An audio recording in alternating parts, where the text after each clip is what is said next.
హోటల్లో మందరంగా వినిపిస్తున్న మ్యూజిక్కి చిన్నగా తల ఊపుతూ యాపిల్ జ్యూస్ సిప్ చేస్తున్నాడు సింధూర్. పైకి మామూలుగా కనిపిస్తున్నా అతడి తల నిండా ఎన్నో రకాల ఆలోచనలు తేనెటీగల్లా ముసురుకుంటున్నాయి. కైవల్యను బొంబాయి పంపివేయాలి. అసలు ఆ నరకం నుండి బయటపడతానని ఆమె ఊహించి ఉండదు. అటువంటిది ఒక్కసారిగా పొందిన స్వేచ్ఛ ఆమె నోట మాట రాకుండా చేసింది. నిట్టూర్చాడు సింధూర్. విక్రమ్ ఇంకా ఎందరు ఆడపిల్లల జీవితాలను నాశనం చేస్తున్నాడో అతి త్వరగా వాడి ఆట కట్టించాలి.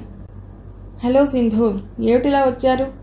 ఎవరిదో పరిచితమైన కంఠం వినిపించింది. తలెత్తి చూశాడు సింధూర్. ఎదురుగా నిలబడిందో యువతి. Tight pant, tight jeans shirt, high heels బూట్లు. అత్యంత ఆధునికంగా ఉందా అమ్మాయి.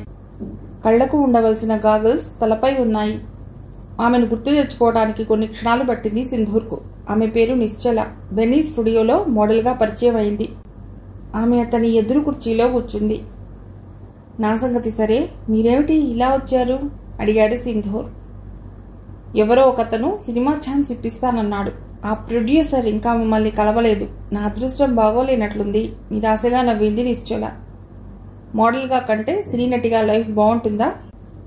100% సినీ తారలకు లభించే గౌరవం మోడల్స్కు దొరకదు. పైగా రెమ్యునరేషన్ కూడా సినీ నటికి ఎక్కువ వస్తుంది అంది నిశ్చల. నిజమే, సినిమా తారంటే ప్రజల్లో చాలా క్రేజ్ ఉంది. దానికోసమే కదా ఇంతమంది ఆడపిల్లలు ఇళ్ల నుండి వచ్చేసి విక్రమ్ వంటి మోసగాళ్ల బారిన పడి బ్లూ ఫిలిం తారలై అరబ్ దేశాలకు ఎగుమతైపోతున్నారు. నిశ్చలకు కూడా బ్రేక్ఫాస్ట్ ఆర్డర్ చేశాడు సింధూర్. ఆ హోటల్లోని అన్ని పదార్థాల్లోనూ హనీ కేక్ సింధూర్కు బాగా నచ్చుతుంది. ఏం తినటానికి వచ్చినా ముందు హనీ కేక్ రుచి చూస్తాడు. ఇప్పుడు కూడా అది ఆర్డర్ చేశాడు. 2 పుల్కాలు, ఎగ్ కర్రీ ఆర్డర్ చేశాడు. వాళ్ళు తినడం పూర్తయ్యేలోగా ఒక వ్యక్తి ఆ టేబుల్ దగ్గరకు వచ్చి నిల్చున్నాడు. తెల్లటి అతడి యూనిఫామ్ అతడు కార్ డ్రైవర్ అని చెప్పక చెబుతోంది. మేడం, అయ్యగారు మీకోసం వెయిట్ చేస్తున్నారు, రమ్మని చెప్పారు నిశ్చలని చూస్తూ అన్నాడతడు. ఆ మాటలు వినగానే కంగారు పడింది నిశ్చల. తన దగ్గర ఉన్న చిన్న ఎయిర్ బ్యాగ్ సింధూర్కి అందిస్తూ చెప్పింది. ఇప్పుడే వస్తాను సింధూర్, ప్లీజ్ ఇది మీ దగ్గర ఉంచండి, నేను వచ్చి తీసుకుంటాను. నేను రావటం ఆలస్యమైతే మీ కూడా ఇంటికి తీసుకుపోండి, నేను వచ్చి తీసుకుంటాను. కంగారుగా చెప్తున్న ఆమె మాటలకు నవ్వుతూ తల ఊపాడు సింధూర్. బహుశా ఆ ప్రొడ్యూసర్ కబురు పంపి ఉంటాడు. బెస్ట్ ఆఫ్ లక్ బేబీ, నీవు సినిమా తారవు కావాలని మనస్ఫూర్తిగా కోరుకుంటున్నాను. థ్యాంక్స్ ఫ్రెండ్ అంటూనే పరుగులాంటి నడకతో బయటకు వెళ్ళిపోయింది. కైవల్య కోసం పార్సిల్ కట్టించుకుని తాను కూడా ఇంటికి బయలుదేరాడు సింధూర్. మెయిన్ డోర్ తీసుకుని లోపలికి వెళ్లే ముందే ఏదో అనుమానం వచ్చింది. ముందు గది అస్తవ్యస్తంగా ఉంది. ఏదో కంగారుగా పరిగెత్తినట్లు ఆ గదిలో సామానంతా కింద వీధులుగా ఉంది. ఒక్క అంగంలో బెడ్రూమ్ చేరాడు సింధూర్. అక్కడ కూడా ఎవరూ లేరు.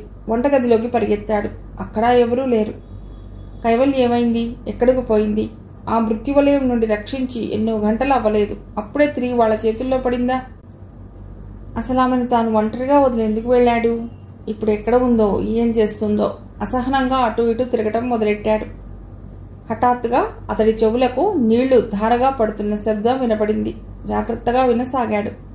బాత్రూంలో నుండి ఆ శబ్దం వస్తోందని గ్రహించడానికి అతడికి ఎంతో సమయం పట్టలేదు. వేగంగా అటు వెళ్ళాడు. బాత్రూం తలుపు గెంటుకుని లోపలికి వెళ్ళాడు సింధూర్. అక్కడి దృశ్యం చూస్తూనే అతడి నవనాడులు స్తంభించిపోయినట్లు స్థాణువులా నిలబడ్డాడు.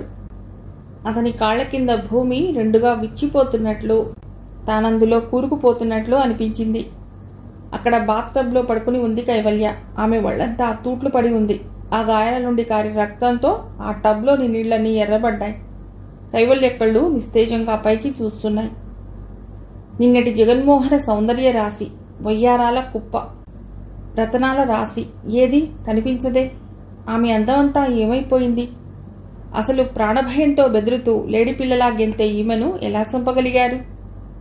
ఈ కష్టాలు, కన్నీళ్లు, బాధలు, భయాలు ఏవీ లేని చోటుకు వెళ్లిపోయిన నేస్తం, నీ ఈ దుస్థితికి కారకులైన వాళ్లను నేను వదిలిపెట్టను. చాలాసేపటి దాకా అతడు ఆ షాక్ నుండి బయటపడలేదు. తెరుచుకుని ఉన్న కైవల్య కళ్లను మూసివేశాడు సింధూర్.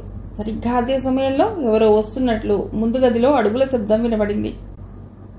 అతను బయటకు వచ్చేలోగా ఇన్స్పెక్టర్ దత్తాత్రేయ అక్కడికి వచ్చేశాడు. డోంట్ మూవ్ మిస్టర్, హత్య చేసి ఎవరూ తప్పించుకోలేరు అరిచాడు దత్తాత్రేయ. అతడి వెనుక కొంతమంది కానిస్టేబుల్స్ అక్కడికి వచ్చారు. ఇన్స్పెక్టర్, ఈమె నేను హత్య చేయలేదు. నేను వచ్చేసరికే కైవల్య చనిపోయి ఉంది అన్నాడు సింధూర్. ఈ అమ్మాయి పేరు కైవల్య అడిగాడు దత్తాత్రేయ. అవును. మరి నీ పేరు? సింధూర్. నీకేమవుతుంది? ఏవీ కాదు, ఫ్రెండ్ అంతే. ఈమె తల్లిదండ్రులు ఎక్కడ ఉంటారు? పైలోకంలో ఇన్స్పెక్టర్. ఈమె కుటుంబం మొత్తం హత్యకు గురైంది. ఇప్పుడు ఈమెను కూడా చంపేశారు నిర్వికారంగా అన్నాడు సింధూర్. అయితే ఈ హత్యతో నీకు ఏ సంబంధమూ లేదంటావు? లేదు లేదు, నేను ఇప్పుడే ఒక రెస్టారెంట్ నుండి వస్తున్నాను, కావాలంటే అక్కడ అడగండి.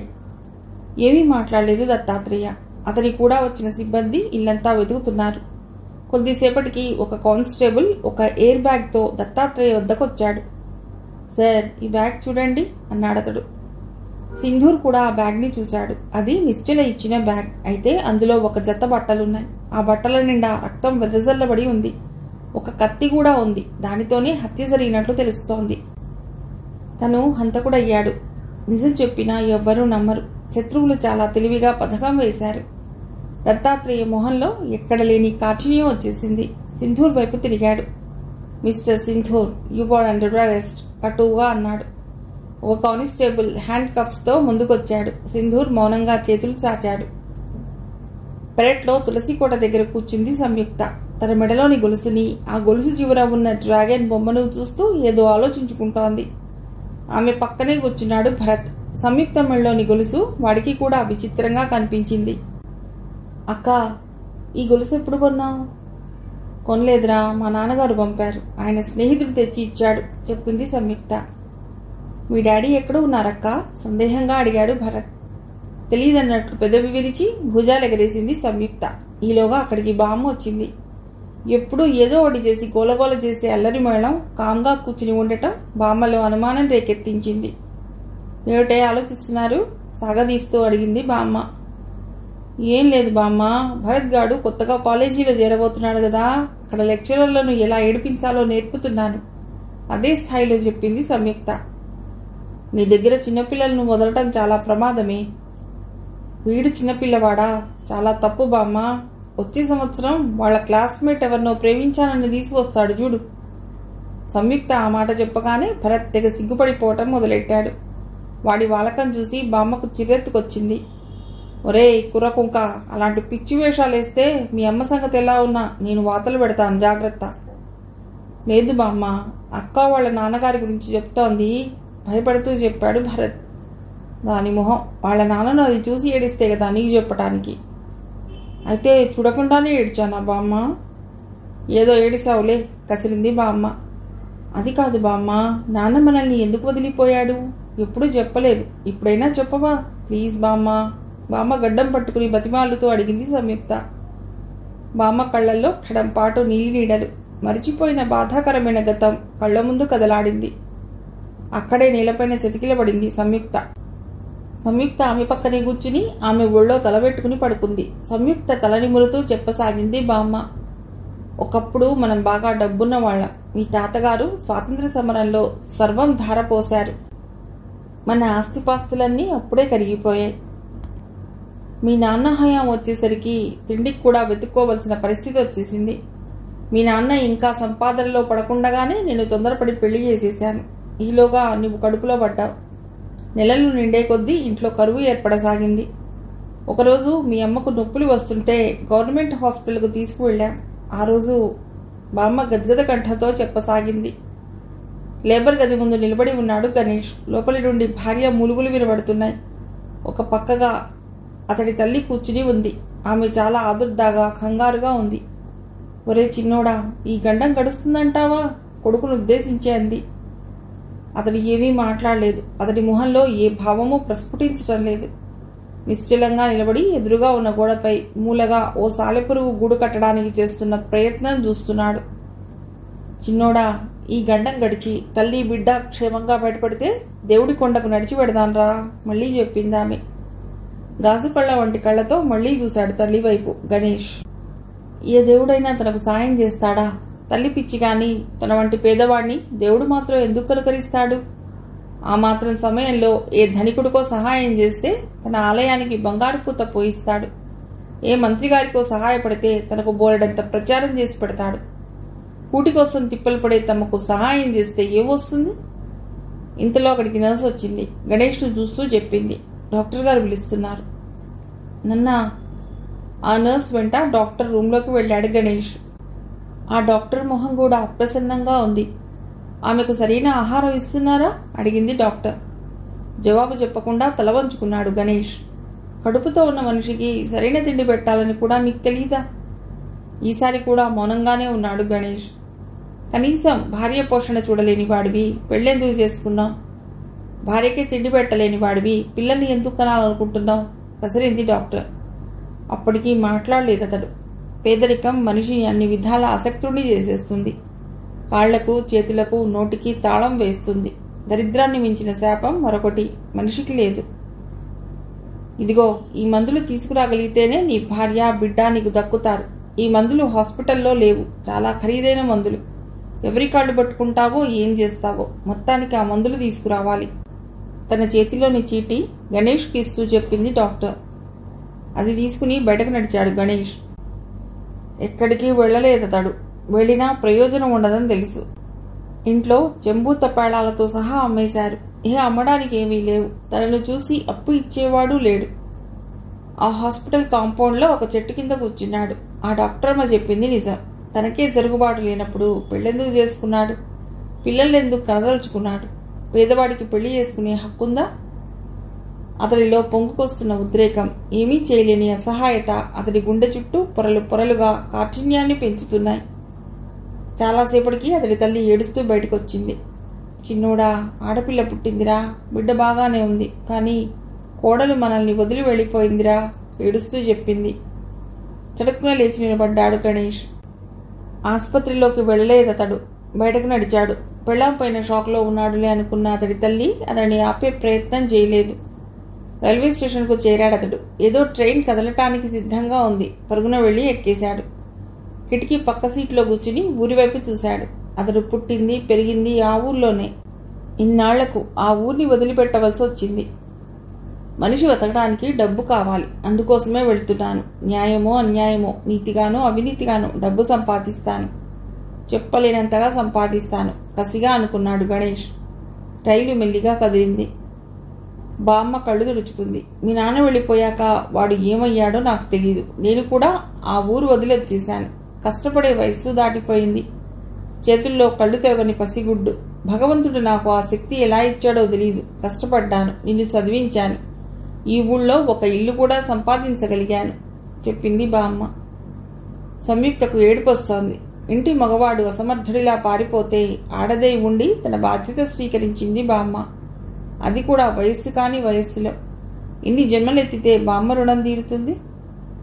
సంయుక్త చెంపలపై ధారగా కన్నీరు కారుతోంది. చచ్చా, పిచ్చి పిల్ల, ఏడవకే. నీ కళ్ళ నుండి నీరు రాకూడదనేగా నేను ఇంత పట్టుదలగా బతికింది చెప్పింది బామ్మ. కానీ నాకొకటి అర్థం కావటం లేదమ్మాయి. ముసల్దాన్నై నేను ఇంత ధైర్యంగా నిలబడ్డానే. పడుచువాడైనా మీ నాన్నకు బతుకంటే ఎందుకంత భయం? ఆ ప్రశ్నకు సమాధానం సంయుక్తకు కూడా తెలియదు. చాలామంది మనుషులు బతికే డబ్బు అనుకుంటారు. డబ్బు లేకుండా బతకలేమనుకుంటారు. డబ్బు మాత్రమే సుఖాన్ని, సంతోషాన్ని ఇస్తుందనుకుంటారు. అయితే మనిషి బతకడానికి డబ్బు కావాలి, నిజమే. కానీ డబ్బే మనిషి బతుకు కాకూడదు. అది పోలీస్ స్టేషన్లోని లాకప్ గది. సింధూర్ను అరెస్ట్ చేశాక అతన్ని లాకప్లో ఉంచారు. ఎందుకో దత్తాత్రేయ అతడిని ఏమీ ప్రశ్నించలేదు. కుమార్కి అతడిని అప్పగించాడు. సింధూర్ని అరెస్ట్ చేసిన విషయం కూడా రహస్యంగా ఉంచాడు. నీ పేరేమిటివే? లోపలికి వచ్చిన దృఢకాయుడు అడిగాడు. సింధూర్. ఏం చేశావు? మర్డర్. అబ్బా, మర్డర్లు చేసేంత మునగాడివా? దగ్గరగా వస్తూ అడిగాడు. సింధూర్ మాట్లాడలేదు. ఎంచేతనో ఆ వ్యక్తి వ్యవహారం అనుమానంగా ఉంది. తనతో గొడవ పెట్టుకోవడానికి ప్రయత్నిస్తున్నాడతడు. సడన్ గా ఆ వ్యక్తి కుడి చెయ్యి అతివేగంగా కదిలింది. కన్ను మూసి తెరిచేలోగా సింధూర్ తలవైపు దూసుకొచ్చింది. టక్కున తల వంచాడు సింధూర్. బాక్సింగ్ ప్రాక్టీస్లో అలాంటి టెక్నిక్ కిక్స్ తప్పించుకోవటం ప్రత్యేకంగా నేర్పుతారు. అలా తప్పుకోవటానికి డిఫెన్సింగ్ సబ్జెక్టుగా నేర్పుతారు. ఇంతకు రెట్టింపు వేగంతో నంబియార్ విసిరే పంచెస్నే చాలా సింపుల్గా తప్పుకుంటాడు సింధూర్.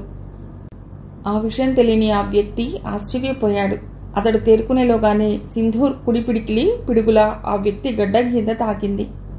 ఆ దెబ్బ ఎంత గట్టిగా తగిలిందంటే బాక్సింగ్ ప్రాక్టీస్లో కాయలు కాసిన సింధూర్ చేతివేళ్లు కూడా చిరచిరలాడి మంట పుట్టాయి. వెనక్కు విరుచుకు పడిపోయాడతడు. అతడి నోటి నుండి రక్తం ధారగా కారింది. పడ్డవాడు మళ్లీ లేవలేదు. అందుకోసమే కాచుకున్నట్లు పోలీస్ కానిస్టేబుల్స్ గబగబా వచ్చి ఇద్దరిని బయటకు తీసుకుపోయారు. అక్కడ ఒక డాక్టర్ సిద్ధంగా ఉన్నాడు. ఇద్దరిని పరీక్షించి హాస్పిటల్లో చేర్చాలన్నాడు. ఐఎమ్ ఆల్ రైట్ డాక్టర్, హాస్పిటల్లో చేర్చవలసింది అతన్ని చెప్పాడు సింధూర్. నో, నిన్ను కూడా హాస్పిటల్లో చేర్చాలి, తప్పదు, ఖచ్చితంగా చెప్పాడు డాక్టర్. వెంటనే ఇద్దరిని అంబులెన్స్లో ఎక్కించారు. లోపల 2 పోలీసులు 2 కాంపౌండర్లు ఉన్నారు. సింధూర్ తలను సీట్ కానించి కళ్ళు మూసుకున్నాడు. అతడి ఎదురుగా స్ట్రెచర్పై దెబ్బలు తిన్న వ్యక్తి ఉన్నాడు. చిన్న కుదుపుతో అంబులెన్స్ బయలుదేరింది. కొంత దూరం వెళ్ళాక హఠాత్తుగా సింధూర్ని బయటకు నెట్టారు. వెంటనే అంబులెన్స్ కదిలి వేగంగా అక్కడి నుంచి వెళ్ళిపోయింది. ఆశ్చర్యపోయాడు సింధూర్. హత్యా నేరంలో అరెస్ట్ అయ్యాడు. తనను అలా ఎందుకు వదిలేశారు? ఏం జరిగింది? రకరకాల అనుమానాలు తేనెతుట్టెను కమ్ముకునే తేనెటీగల్లా అతడి మస్తిష్కాన్ని ముసురుకున్నాయి.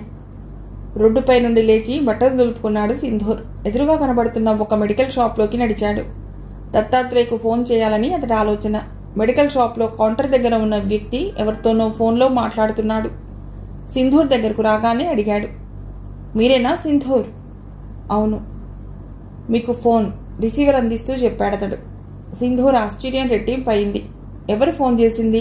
సరిగ్గా ఆ సమయంలో తాను అక్కడికి వస్తానని ఎలా తెలిసింది? హలో బాక్సర్, బావున్నావా? అవతల ఎవరిదో కంఠం గరగరం అంది. నువ్వెవరు?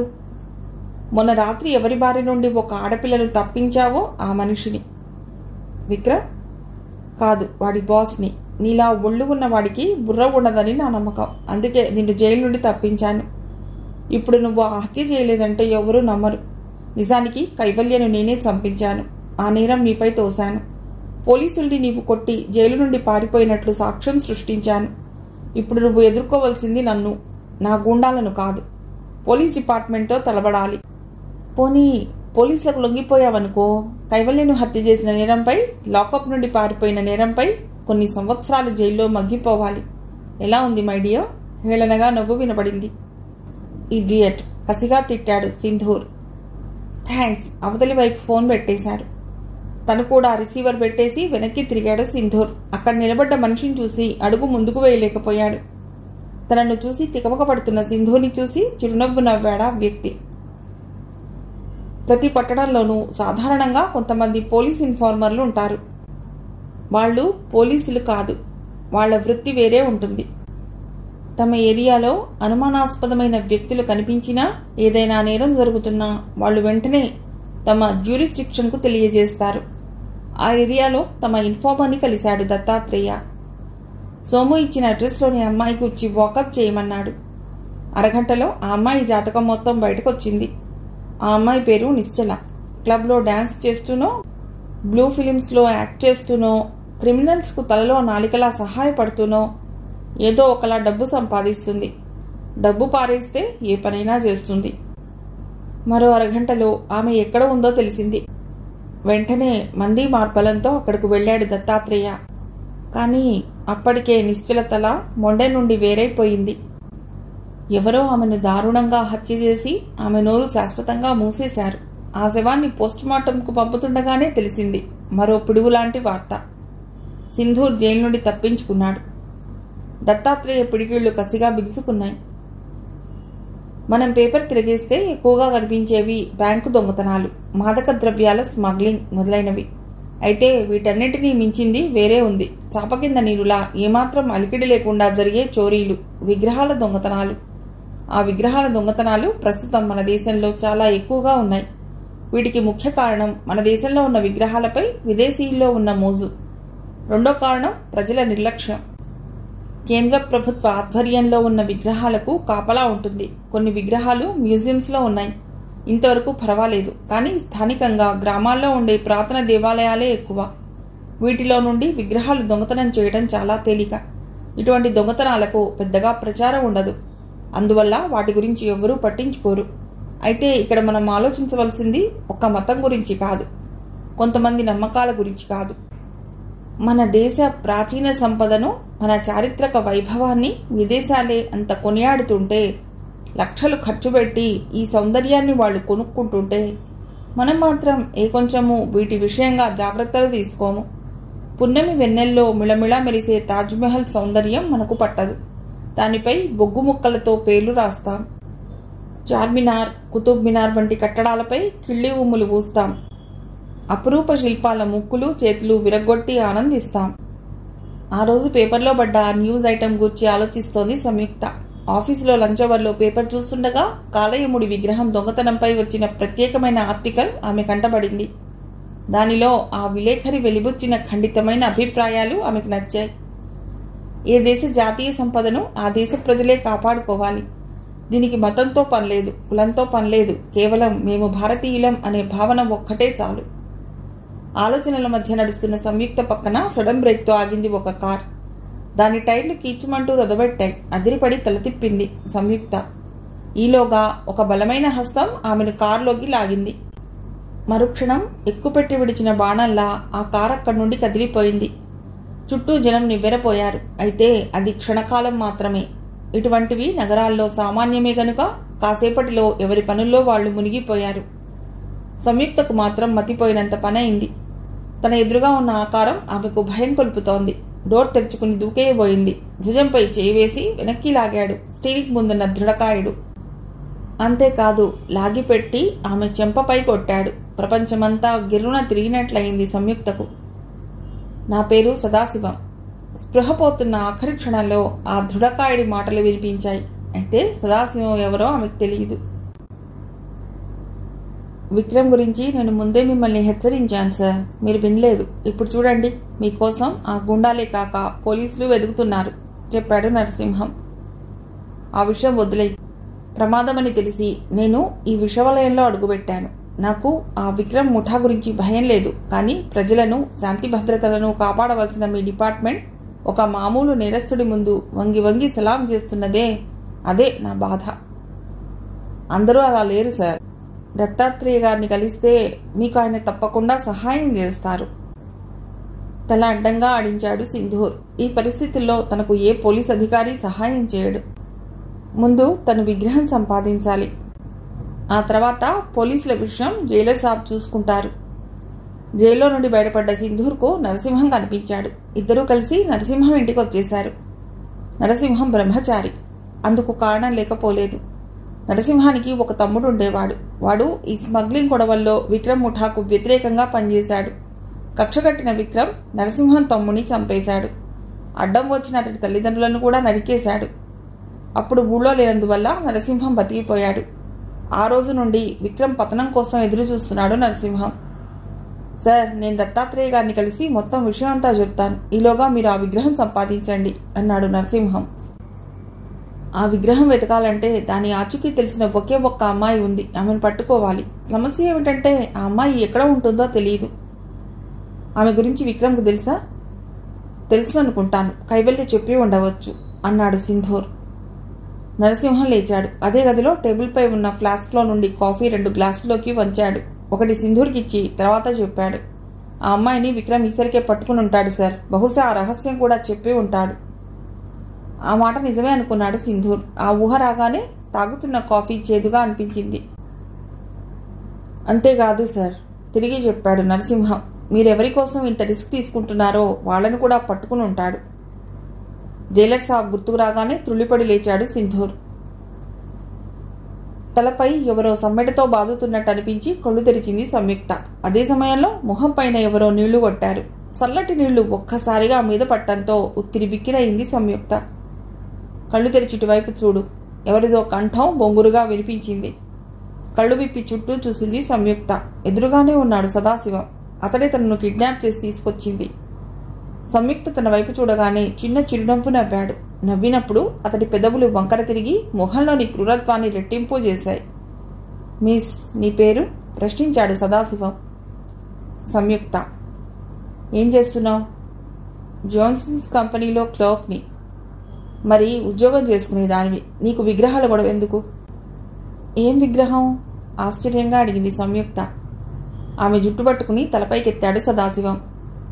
సంయుక్త, నువ్వు చాలా చిన్నదానివి. నేను ఈ వృత్తిలో రాటుదేలిపోయిన వాణ్ణి. నేను పెట్టే హింసలు భరించడం నీ వల్ల కాదు. కోటిలింగం ఆ యముడి విగ్రహం ఎక్కడ దాచాడో నీకు చెప్పాడు. ఆ సంగతి నాకు తెలుసు. మర్యాదగా అది ఎక్కడ ఉందో చెప్పేయటం నీ వంటికి మంచిది, కర్కశంగా అన్నాడు సదాశివం.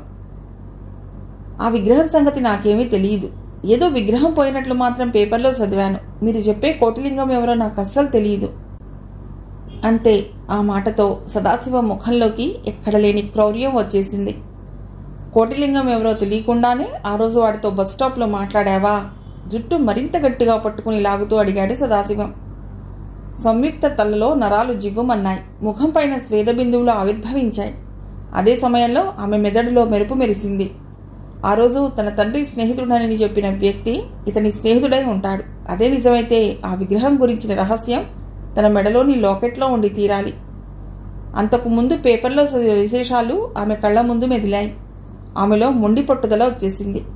తన దేశానికి చెందిన అపురూపమైన కళాఖండం అది. దాన్ని ఇటువంటి కిరాతకుల పాలు చేయకూడదు. చెప్పు, ఆ విగ్రహం ఎక్కడ ఉంది? కఠినంగా అడిగాడు సదాశివం. నాకు నిజంగా తెలియదు. సంయుక్త ముఖంపై పడిందో దెబ్బ. సంయుక్త పెదవులు చిట్లి రక్తం నోటికి ఉప్పగా తగిలింది. నన్ను హింసించి ప్రయోజనం లేదు. కోటిలింగం గురించి గాని ఆ విగ్రహం గురించి గాని నాకేమీ తెలియదు. కసిగా పళ్ళు బిగించాడు సదాశివం. సంయుక్త చేతులు తాడుతో వెనక్కి బిగించి కట్టేశాడు. జేబులో నుండి అగ్గిపెట్టదీసి అక్కడే బల్లపై ఉన్న కొవ్వొత్తిని వెలిగించాడు. కళ్ళు పెద్దవి చేసి అతడు చేసే పనులను భయంగా చూస్తోంది సంయుక్త. ఆమె కళ్లల్లో భయాన్ని గుర్తించి సాడిస్టిక్గా నవ్వాడు సదాశివం. చేతిలో వెలుగుతున్న కొవ్వొత్తి ఆమె మొహంపై వంచాడు. కాలుతున్న మైనం సంయుక్త బుగ్గలపై పడింది. విపరీతమైన బాధతో కెవ్వున అరిచిందామె. మరోసారి ఆమె ఎడం బుగ్గపైకి వంచాడు. సరున కాలింది ఆ భాగం అంతా. ఇంతలో బయట ఏదో శబ్దం వినిపించటంతో చేతిలోని కొవ్వొత్తిని నీళ్లపైకి విసిరిగొట్టి లేచి నిల్చున్నాడు. నీ శరీరంలో ఏ భాగానికి ఆ భాగం కోసైనా నీ చేత నిజం చెప్పిస్తాను. ఈ సదాశివం సంగతి నీకు సరిగ్గా తెలియదు అని బయటకు నడిచాడు. నీళ్లు నిండిన కళ్లతో చుట్టూ చూసింది సంయుక్త. అది ఒక చెక్కల గది. బహుశా పై అంతస్తులో ఉండి ఉండవచ్చు. ఏదో పాత మేడలో తనను బంధించాడు. తిరిగొచ్చాక తనను బతకనిస్తాడన్న నమ్మకం లేదు. ఒకవేళ విగ్రహం రహస్యం చెప్పినా తనను బతకనివ్వడు. ఈలోగానే తాను తప్పించుకుంటే. కానీ ఎలా?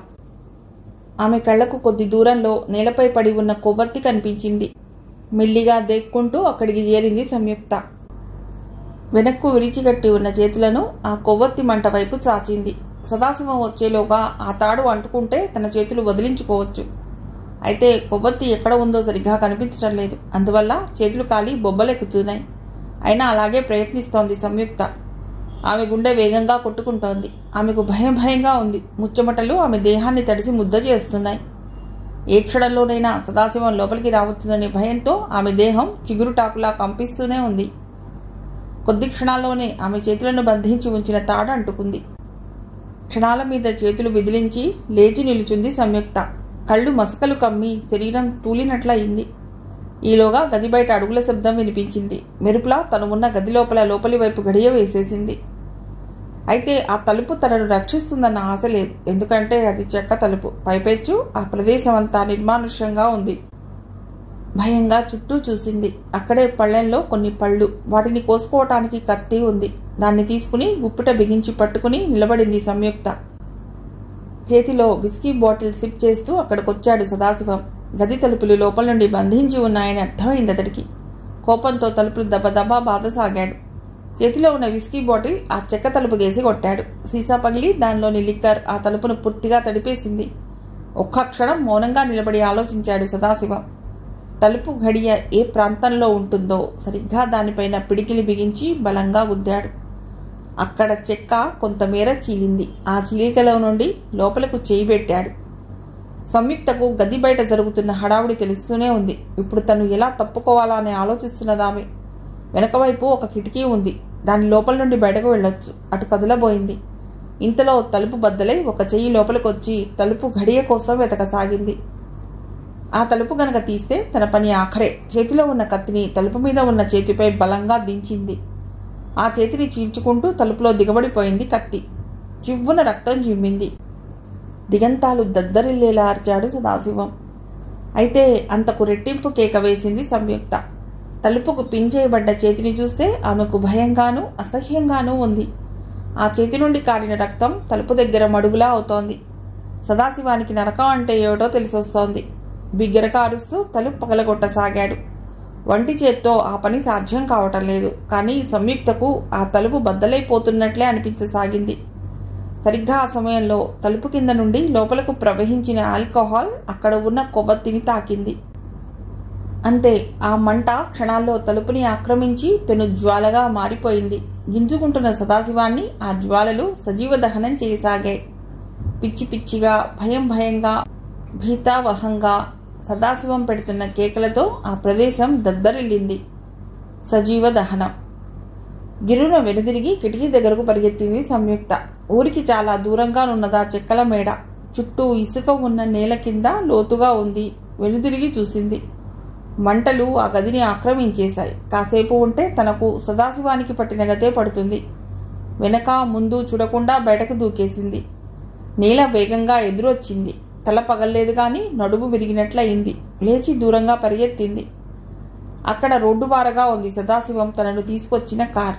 అయితే సంయుక్తకు డ్రైవింగ్ రాదు. ఆమె ఒక సాధారణ మధ్యతరగతి అమ్మాయి. ప్రాణాపాయ స్థితి ఆమెలో తెచ్చిన తెగింపు వల్ల అంత సాహసం చేసింది. కానీ లేకుంటే ఆమె ఒక ముద్దమందారం. దూరంగా ఒక కారు వస్తూ కనబడింది. గబగబా చేతిని ఊపుతూ రోడ్డు మధ్యకు వచ్చింది సంయుక్త. కారులో ఉన్న పురుషాకారం ఆమెను గుర్తుపట్టినట్లు తలాడించింది. వేగంగా వచ్చిన కారు ఆమె పక్కనే సడన్ బ్రేక్తో ఆగింది. చీకట్లో మాటు వేసిన పులిలా కూర్చున్నాడు సింధూర్. ఎదురుగా ఉన్న భవంతి వైపు చూస్తున్నాడు. దాదాపు అరగంట నుండి అక్కడే కాపు వేసి ఉన్నాడు.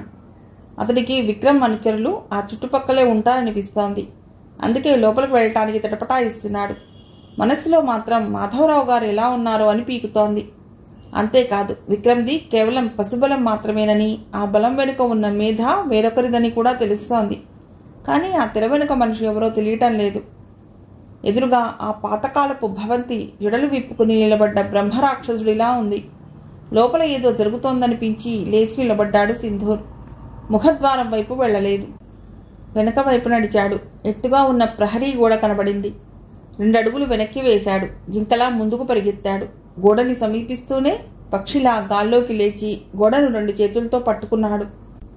శరీరాన్ని మెల్లిగా గోడపైకి చేర్చాడు. కాసేపు అక్కడే ఉండి జాగ్రత్తగా లోపలికి చూశాడు. ఆ భవంతిలో గాని చుట్టూ ఉన్న తోటలో గాని ఏ విధమైన అలికిడి లేదు. కానీ ఖచ్చితంగా ఆ సమయంలో అక్కడ ఏదో జరిగిందనిపిస్తోంది. లోపలికి వెళ్లి చూడాలనే నిర్ణయానికి వచ్చాడు. లోపలికి వైపుకు దూకాడు. చెట్ల చాటున ముందుకు కదిలాడు. ఆ బిల్డింగ్కి కొద్ది దూరంలో ఉందో మామిడి చెట్టు. గబగబా అది ఎక్కేశాడు. దాని కొమ్మ పై అంతస్తు పైకి వాలి ఉంది. ఆ కొమ్మ ద్వారా బిల్డింగ్లోకి చేరాడు. వెనక వైపు తలుపు గెంటుకుని లోపలికి వెళ్ళాడు. ముందుగా ఎదురైంది బెడ్రూమ్. అక్కడ ఎవరూ లేరు. లోపలికి నడిచాడు. డ్రెస్సింగ్ రూమ్లో కూడా ఎవరూ కనిపించలేదు. చప్పుడు కాకుండా మెట్లు దిగి కిందికి వచ్చాడు. అక్కడ ఆ మెట్లకు ఎదురుగా బల్లపై పడుకోబెట్టబడి ఉందా ఆకారం. కాళ్ల నుండి తలదాకా తెల్లటి దుప్పటి కప్పబడి ఉంది. దడదడలాడుతున్న గుండెలతో దాన్ని సమీపించాడు సింధూర్. వణుకుతున్న చేతులతో దుప్పటి తొలగించాడు. మాధవరావు గారి శవం ఉందక్కడ. బరువైన సుత్తులతో మోదినట్లు ఆయన శరీరమంతా నుజ్జు నుజ్జైపోయింది. చనిపోయే ముందు ఆ వృద్ధుడు అనుభవించిన బాధ ఆయన ముఖంలో స్పష్టంగా కనిపిస్తోంది. ఆ హత్య ఎవరో కిరాయి గూండా చేసింది కాదని, బాక్సింగ్ బాగా వచ్చిన మనిషి చేసిందని చూడగానే అర్థమవుతోంది. కాసేపు తన ముందున్న దృశ్యం కలో నిజమో అర్థం కాలేదు సింధూర్కి. అర్థమయ్యాక బిడ్డను కోల్పోయిన అడవి జంతువులా భీకరంగా అరిచాడు. కళ్లలో నిండిన నీళ్లకు ముందున్నదంతా మసకమసగ్గా కనిపిస్తోంది. ఏ దేవుడి దయ వల్ల తనకు సమాజంలో ఒక స్థానం లభించిందో ఆయన్ని ఇలా శవరూపంలో చూడవలసి వచ్చింది. తన పైన పగతో వయస్సు మీరిన వ్యక్తి అని చూడకుండా ఆయన దారుణంగా చంపేశారు. సింధూర్ కళ్లలో ఎరుపు రంగును అతడి కన్నీళ్లు తుడిచివేయలేకపోతున్నాయి. ఏం సింధూర్, బాధగా ఉందా? ఎవరిదో ఒక కంఠస్వరం ప్రశ్నించింది. చివ్వున తల తిప్పాడు చూశాడు సింధూర్. ఒక ఆంగ్లో ఇండియన్ నిలబడి ఉన్నాడక్కడ. ఎర్రటి రంగులో గొరిల్లాలాగా బలిష్టమైన శరీరంతో ఉన్నాడతడు. నున్నటి అతడి మొహంలో కాఠిన్యమే తప్ప మృదుత్వం కానరావటం లేదు. అతడు విల్లీ ఫోర్డ్. ఈ దేశంలో సింధూర్ ఎదుర్కోవలసిన అంతిమ బాక్సింగ్ ప్రత్యర్థి. మా జోలికి రావద్దని ముందే హెచ్చరించాం. విన్నావా? ఫలితం చూడు. నీ వల్ల ఒక ఆడపిల్ల, ఒక ముసలాయన చచ్చిపోయారు వెటకారంగా అన్నాడు విల్లీ ఫోర్డ్. ఉల్కాపాతంలా అటు కదిలాడు సింధూర్. అతని కదలికలను గమనిస్తూనే పిడికిలి బిగించి విసిరాడు విల్లీ ఫోర్డ్. టక్కున ఎడమ చేతితో దాన్ని బ్లాక్ చేశాడు సింధూర్. క్షణాల వ్యవధిలో శరీరంలో మొత్తం శక్తిని కుడి చేతిలోకి తెచ్చుకుని ఒక మిడిల్ పంచ్ కట్ చేశాడు. ఆ దెబ్బ తగిలితే మామూలు మనుషులు వెంటనే స్పృహ కోల్పోతారు. కానీ విల్లీ ఫోర్డ్ నిజంగా ఉక్కు మనిషి. అతడి మొహంలో బాధ మచ్చుకైనా కానరాలేదు. అయితే క్షణాల మీద ఆ గదిలోకి రకరకాల ఆయుధాలతో కొంతమంది వచ్చేశారు. సింధూర్లో ఏమాత్రం కదలిక కనిపించినా వాళ్లు ఆయుధాలు ప్రయోగించడానికి సిద్ధంగా ఉన్నారు. నీతో ఇక్కడ ఫైట్ చేయదలుచుకోలేదు man. We will meet in the arena చెప్పాడు విల్లీ ఫోర్డ్. బలవంతంగా ఆవేశాన్ని అదుపు చేసుకున్నాడు సింధూర్. కళ్ళు మూసుకుని మనస్సుని స్వాధీనంలోకి తెచ్చుకున్నాడు. అయితే ఈ ముఠా నాయకుడివి నువ్వేనన్నమాట అడిగాడు. కాదు, నా పైన వేరే వ్యక్తి ఉన్నాడు. ఆయన నువ్వెప్పుడూ చూడలేదు, కానీ అతడే మా బాస్. ఒక్క క్షణం ఆగి తిరిగి చెప్పాడు. నిన్ను నేను బాక్సింగ్ ప్రత్యర్థిగానే గౌరవిస్తాను మిస్టర్ సింధూర్. నిన్ను ఎరీనాలోనే ఎదుర్కొంటాను. అక్కడే నీ పొగరనుస్తాను. సూటిగా అతని మొహంలోకి చూశాడు సింధూర్. నీ కోరిక తీరుస్తాను మై డియర్. బాక్సింగ్ రింగ్లో నిన్ను లీగల్గా చంపేస్తాను పళ్ళు బిగిస్తూ చెప్పాడు సింధూర్. మిగిలిన కథ తర్వాతి భాగంలో.